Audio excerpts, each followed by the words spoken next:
और आप सोचिए, And you imagine, इसी 30 चांदी के सिक्कों के लिए उसने प्रभु यीशु मसीह को बेच दिया। for these 30 pieces of silver, he sold the Lord Jesus. और जब वो 30 चांदी के सिक्के उसके पास आए, And when he had those 30 pieces of silver, उसको कोई सुख नहीं मिला उस 30 चांदी के सिक्कों he से। had no pleasure, no joy in those 30 pieces. और यही चीज पाप भी हमारे जीवन में कराती है। And this is what sin does in our life. कई लोगों को लगता है कि अगर मैं वो पाप करूंगा मुझे उसमें बहुत मजा आएगा, अगर मैं बाहर चले जाऊं विदेश और जो मेरा मन करे मैं वो करूंगा, मगर जब वो परमेश्वर से दूर होकर कुछ ऐसा करते हैं उसमें कोई सुख नहीं है। Some people think if I commit that sin, if I do that, if I go to a different country and live the life I want to live, I'll have pleasure, but they find no joy, no pleasure in it when they are away from God.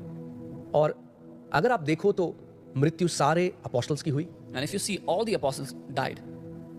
बाकियों को मार दिया गया सुसमाचार की वजह से। Some were martyred for the gospel's sake. यहूदा इस्करियोती ने फांसी लगा ली।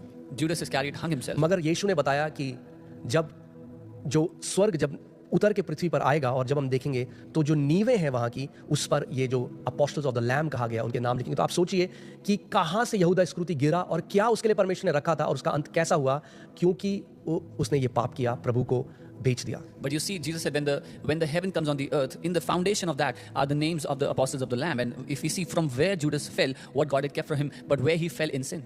इससे हमें पता लगता है कि पाप का अंत केवल विनाश और अपमान ही है। From this we know the outcome of sin is only destruction, and it's just bad for anyone who does it. So even ये जो हम उपवास प्रार्थना कर रहे हैं, अगर कोई ऐसा हिडन सिन आपके जीवन में है तो you should not be okay with that। आप परमेश्वर की उपस्थिति में जाइए, आप परमेश्वर को बोलिए, प्रभु मैं नहीं चाहता कि ये पाप मेरे जीवन पे प्रभुता करे, क्योंकि अब तूने मुझे अनुग्रह दे दिया है, मैं एक पवित्र जीवन तेरे लिए जीना चाहता हूँ। So when we are fasting these 40 days, if there's any hidden sin in your life, then go to the Lord and say, Lord, I need your grace because you have given me your grace. I don't want to live in this hidden sin. I want to live a holy life for you. Amen। Amen. क्योंकि अगर हम उसकी उपस्थिति में जाएंगे और परमेश्वर को बोलेंगे, वो हमें अनुग्रह देगा। Because when we go into His presence and ask Him, He gives us the grace to do it. मगर जो लोग छुपे हुए पाप में जीते हैं लंबा, उसका अंत केवल विनाश और अपमान है। But those who live in hidden sin for a long time, it just brings destruction and humiliation in their life.